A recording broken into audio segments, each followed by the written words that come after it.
पंजाब तक आज आहे 12 फेब्रुवारी 2025 आणि या ठिकाणी माझी Mrs Sheetal duck, Shivani Jalna reel star, पुन्हा रुपाली उगले आणि अविनाश उगले हे रील स्टार आहेत. हे जालन्याहून खास करून हरभरा पाहण्यासाठी आलेत आणि या ठिकाणून मी आता संपूर्ण हरभऱ्याचं संपूर्ण नियोजन सांगणार आहे. तर तुम्हाला सांगतो, हरभरा पेरणी करत असताना तुम्हाला सांगतो हा जात निवडली. जात कोणती निवडली तर मग इंदोरची निवडली.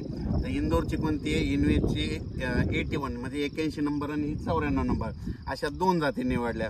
अशी प्लॅनिंग होती. जसं सोयाबीन इनवेचे 108ला मी 16 क्विंटलचं ॲव्हरेज काढलं, तितकंच आपल्याला हरभऱ्याला काढायचं अशी जिद्द ठरवली होती आणि ती जिद्द करून दाखविली.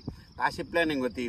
तर हरभरे कधी पेरायचं तर तुम्हाला एक सांगतो, 10 ऑक्टोबर ते 10 नोव्हेंबरच्या दरम्यान आपल्या घरी खोबऱ्याचं तेल असतं. खोबऱ्याचं तेल काय करायचं, स्टीलच्या वाटीमध्ये ठेवायचं. स्टीलच्या वाटीत खोबऱ्याचं तेल घट्ट झालं की आपण म्हणायचं हरभरा पेरायला काय हरकत नाही. म्हणजे 10 ऑक्टोबर ते 10 नोव्हेंबर हरभरा पेरायला काय हरकत नाही.